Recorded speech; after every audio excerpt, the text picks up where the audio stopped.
വിശുദ്ധ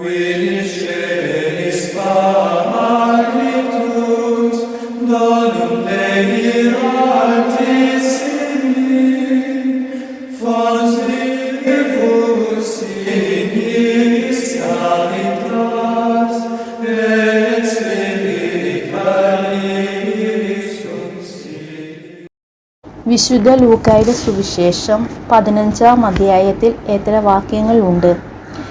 A 25, B 30, C 32.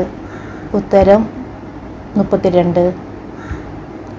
യേശുവിൻ്റെ വാക്ക് കേൾക്കുവാൻ അടുത്ത് വന്നുകൊണ്ടിരുന്നത് ആരൊക്കെയാണ്? എ ചുങ്കക്കാരും പാപികളും, ബി ഫരിസേയരും നിയമജ്ഞരും, സി ചുങ്കക്കാരും വേശ്യകളും. ഉത്തരം ചുങ്കക്കാരും പാപികളും. ഇവൻ പാപികളെ സ്വീകരിക്കുകയും അവരോടുകൂടെ ഭക്ഷണം കഴിക്കുകയും ചെയ്യുന്നു. ഇങ്ങനെ പറഞ്ഞത് ആര്? എ പുരോഹിതരും സദുക്കയരും, ബി ഫരിസേയരും നിയമജ്ഞരും, സി ഫരിസേയരും ലേവ്യരും. ഉത്തരം ഫരിസേയരും നിയമജ്ഞരും. നിങ്ങളിൽ ആരാണ് തനിക്ക് 100 ആടുകൾ ഉണ്ടായിരിക്കെ അവയിൽ ഒന്ന് നഷ്ടപ്പെട്ടാൽ 99നെയും മരുഭൂമിയിൽ വിട്ടിട്ട് നഷ്ടപ്പെട്ടതിനെ കണ്ടുകിട്ടുവോളം തേടിപ്പോകാത്തത്? ഇത് ആരുടെ വാക്കുകളാണ്?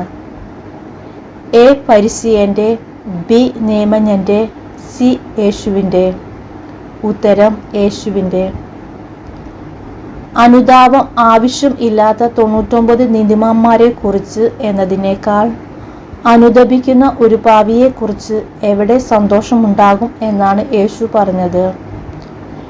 എ സ്വർഗത്തിൽ, ബി ഭൂമിയിൽ, സി ദൈവരാജ്യത്തിൽ.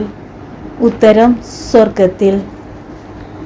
ആരാണ് തനിക്ക് 10 നാണയം ഉണ്ടായിരിക്കെ അതിൽ ഒന്ന് നഷ്ടപ്പെട്ടാൽ വിളക്ക് കൊളുത്തി വീട് അടിച്ചുവാരി അത് കണ്ടു കിട്ടുവോളം ഉത്സാഹത്തോടെ അന്വേഷിക്കുന്നത്?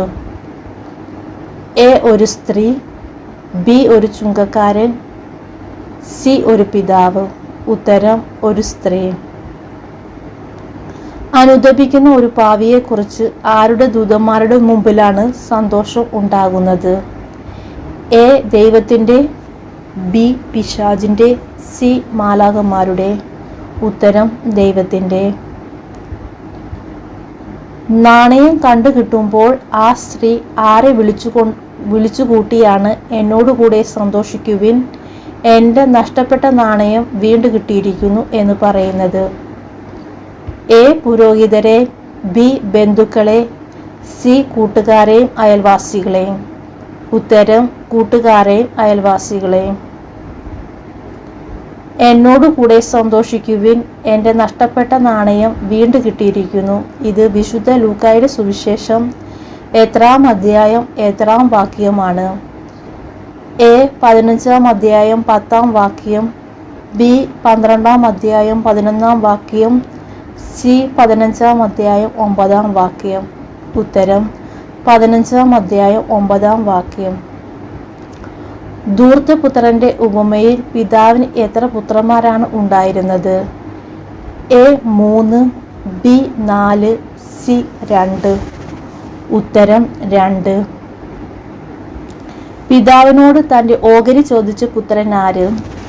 എ ഇളയവൻ, ബി മൂത്തപുത്രൻ, സി നാലാമൻ. ഉത്തരം ഇളയവൻ. ഇളയ മകൻ എല്ലാം ശേഖരിച്ചുകൊണ്ട് എവിടേക്കാണ് പോയത്? എ കാട്ടിലേക്ക്, ബി പട്ടണത്തിലേക്ക്, സി ദൂരദേശത്തേക്ക്. ഉത്തരം ദൂരദേശത്തേക്ക്. അവൻ സ്വത്ത് നശിപ്പിച്ചു കഴിഞ്ഞപ്പോൾ ആ ദേശത്ത് എന്താണ് ഉണ്ടായത്? എ ദാരിദ്ര്യം, ബി കഠിനക്ഷാമം, സി മഹാമാരി. ഉത്തരം കഠിനക്ഷാമം. ഇളയ പുത്രൻ ആരുടെ അടുക്കലാണ് അഭയം തേടിയത്? എ ആ ദേശത്തെ ഒരു പൗരന്റെ അടുക്കൽ, ബി സിനഗോഗിൽ, സി ഒരു നിയമജ്ഞന്റെ അടുത്ത്. ഉത്തരം ആ ദേശത്തെ ഒരു പൗരന്റെ അടുക്കൽ. പൗരൻ അവന് കൊടുത്ത ജോലി എന്ത്? എ ആടുകളെ മേയിക്കാൻ, ബി പന്നികളെ മേയിക്കാൻ, സി കാളകളെ മേയിക്കാൻ. ഉത്തരം പന്നികളെ മേയിക്കാൻ. പന്നികളെ മേയ്ക്കാൻ എങ്ങോട്ടാണ് അയച്ചത്? എ വയലിൽ, ബി മൈതാനത്ത്, സി കാലിക്കൂട്ടിൽ. ഉത്തരം വയലിൽ. പന്നി തിന്നുന്ന ഭക്ഷണം എന്തായിരുന്നു? എ ചോളം, ബി പച്ചക്കറികൾ, സി തവിട്. ഉത്തരം തവിട്. എന്ത് തിന്ന് വയറ് നിറയ്ക്കാനാണ് അവൻ ആഗ്രഹിച്ചത്? എ തവിട്, ബി ചോളം, സി പഴങ്ങൾ. ഉത്തരം തവിട്. ആരും ഭക്ഷണം ഒന്നും കൊടുക്കാതിരുന്നപ്പോൾ അവന് എന്താണ് സംഭവിച്ചത്? എ വിശന്നു, ബി ദാഹിച്ചു, സി സുബോധമുണ്ടായി. ഉത്തരം സുബോധമുണ്ടായി. എൻ്റെ പിതാവിൻ്റെ എത്രയോ ദാസന്മാർ സുഭിക്ഷമായി ഭക്ഷണം കഴിക്കുന്നു, ഞാനോ ഇവിടെ വിശന്നു മരിക്കുന്നു എന്ന് പറഞ്ഞതാര്? എ ധൂർത്തപുത്രൻ, ബി മൂത്തപുത്രൻ, സി വേലക്കാർ. ഉത്തരം ധൂർത്തപുത്രൻ. ഞാൻ എഴുന്നേറ്റ് എവിടേക്ക് പോകും എന്നാണ് ധൂർത്തപുത്രൻ പറഞ്ഞത്? എ അധികാരികളുടെ അടുത്തേക്ക്, ബി വീട്ടിലേക്ക്, സി പിതാവിൻ്റെ അടുത്തേക്ക്. ഉത്തരം പിതാവിൻ്റെ അടുത്തേക്ക്. പിതാവേ, സ്വർഗത്തിനെതിരായും നിന്റെ മുമ്പിലും ഞാൻ പാപം ചെയ്തു നിന്റെ പുത്രൻ എന്ന് വിളിക്കപ്പെടുവാൻ ഞാൻ ഇനി യോഗ്യനല്ല എന്ന് പറഞ്ഞത് ആര്? എ മൂത്തപുത്രൻ, ബി വേലക്കാരൻ, സി ധൂർത്തപുത്രൻ. ഉത്തരം ധൂർത്തപുത്രൻ. ദൂരെ വച്ച് മകനെ കണ്ട പിതാവ് എന്താണ് ചെയ്തത്? എ അവിടെ തന്നെ നിന്നു, ബി മനസ്സലിഞ്ഞു ഓടിച്ചെന്ന് അവനെ കെട്ടിപ്പിടിച്ചു ചുംബിച്ചു, സി അകത്തേക്ക് കയറിപ്പോയി. ഉത്തരം മനസ്സലിഞ്ഞു ഓടിച്ചെന്ന് അവനെ കെട്ടിപ്പിടിച്ചു ചുംബിച്ചു. ഉടനെ മേൽത്തരം വസ്ത്രം കൊണ്ടുവന്ന് ഇവനെ ധരിപ്പിക്കുവിൻ, ഇവന്റെ കയ്യിൽ മോതിരവും കാലിൽ ചെരുപ്പും അണിയിക്കുവിൻ എന്ന് പറഞ്ഞത് ആര്? എ രാജാവ്, ബി പുരോഹിതൻ, സി പിതാവ്. ഉത്തരം പിതാവ്. ഉടനെ മേൽത്തര വസ്ത്രം കൊണ്ടുവന്ന് ഇവനെ ധരിപ്പിക്കുവിൻ, ഇവന്റെ കയ്യിൽ മോതിരവും കാലിൽ ചെരുപ്പും അണിയിക്കുവിൻ എന്ന് പിതാവ് ആരോടാണ് പറഞ്ഞത്? എ തൻ്റെ ദാസരോട്, ബി അവൻ്റെ കൂട്ടുകാരോട്, സി തൻ്റെ മൂത്ത മകനോട്. ഉത്തരം തൻ്റെ ദാസരോട്. അവനെ എന്തൊക്കെ അണിയിക്കാനാണ് പിതാവ് പറഞ്ഞത്? എ മാലകളും മോതിരങ്ങളും, ബി കയ്യിൽ മോതിരവും കാലിൽ ചെരുപ്പും, സി പുറം കുപ്പായവും ചെരുപ്പും. ഉത്തരം കയ്യിൽ മോതിരവും കാലിൽ ചെരുപ്പും. എന്തിനെ കൊണ്ടുവന്ന് കൊല്ലാനാണ് പിതാവ് ദാസരോട് പറഞ്ഞത്? എ കൊഴുത്ത ആടിനെ, ബി കൊഴുത്ത കാളക്കുട്ടിയെ, സി കൊഴുത്ത ചെമ്മരിയാടിനെ. ഉത്തരം കൊഴുത്ത കാളക്കുട്ടിയെ. നമുക്ക് ഭക്ഷിച്ച് ആഹ്ലാദിക്കാം, എൻ്റെ മകൻ മൃതനായിരുന്നു, അവനിതാ വീണ്ടും ജീവിക്കുന്നു, അവൻ നഷ്ടപ്പെട്ടിരുന്നു, ഇപ്പോൾ വീണ്ടും കിട്ടിയിരിക്കുന്നു. ഇത് പറഞ്ഞതാര്? എ ധൂർത്തപുത്രൻ്റെ പിതാവ്, ബി ധൂർത്തപുത്രൻ, സി മൂത്തപുത്രൻ. ഉത്തരം ധൂർത്തപുത്രൻ്റെ പിതാവ്. അപ്പോൾ മൂത്ത മകൻ എവിടെയായിരുന്നു? എ പട്ടണത്തിലായിരുന്നു, ബി വയലിലായിരുന്നു, സി വീട്ടിലായിരുന്നു. ഉത്തരം വയലിലായിരുന്നു. മൂത്ത മകൻ വീട്ടിനടുത്തു വെച്ച് എന്താണ് കേട്ടത്?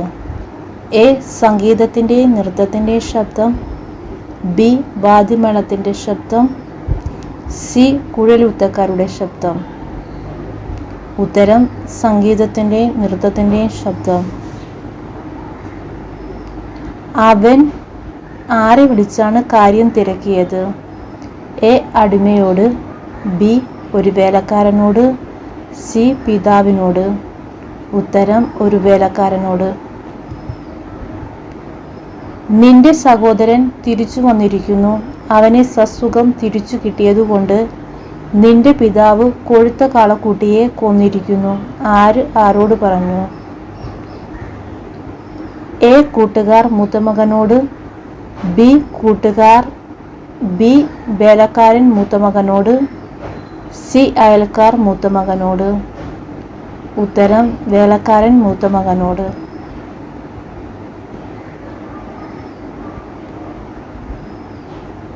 നോക്കൂ, എത്ര വർഷമായി ഞാൻ നിനക്ക് ദാസ്യവേല ചെയ്യുന്നു. ഒരിക്കലും നിന്റെ കൽപ്പന ഞാൻ ലംഘിച്ചിട്ടില്ല. എങ്കിലും എൻ്റെ കൂട്ടുകാരോടൊത്ത് ആഹ്ലാദിക്കുവാൻ ഒരാട്ടിൻകുട്ടിയെപ്പോലും നീ എനിക്ക് തന്നില്ല. ആര് ആരോട് പറഞ്ഞു? എ. മൂത്തമകൻ പിതാവിനോട്. ബി. ധൂർത്തപുത്രൻ പിതാവിനോട്. സി. വേലക്കാരൻ പിതാവിനോട്. ഉത്തരം മൂത്തമകൻ പിതാവിനോട്. വേശ്യകളോടും കൂട്ടുചേർന്ന് നിന്റെ സ്വത്തെല്ലാം ധൂർത്തടിച്ച നിന്റെ ഈ മകൻ തിരിച്ചു വന്നപ്പോൾ അവനു വേണ്ടി നീ കൊഴുത്ത കാളയെ കൊന്നിരിക്കുന്നു. ഇത് ആര് ആരോട് പറഞ്ഞു? എ. കൂട്ടുകാർ പിതാവിനോട്. ബി. വേലക്കാരൻ പിതാവിനോട്. സി. മൂത്തമകൻ പിതാവിനോട്. ഉത്തരം മൂത്തമകൻ പിതാവിനോട്. മകനെ, നീ എപ്പോഴും എന്നോട് കൂടെ ഉണ്ടല്ലോ. എനിക്കുള്ളതെല്ലാം നിന്റേതാണ്. ഇത് പറഞ്ഞതാര്? എ. ധൂർത്തപുത്രൻ്റെ പിതാവ്. ബി. മൂത്തപുത്രൻ. സി. ധൂർത്തപുത്രൻ്റെ യജമാനൻ. ഉത്തരം ധൂർത്തപുത്രൻ്റെ പിതാവ്.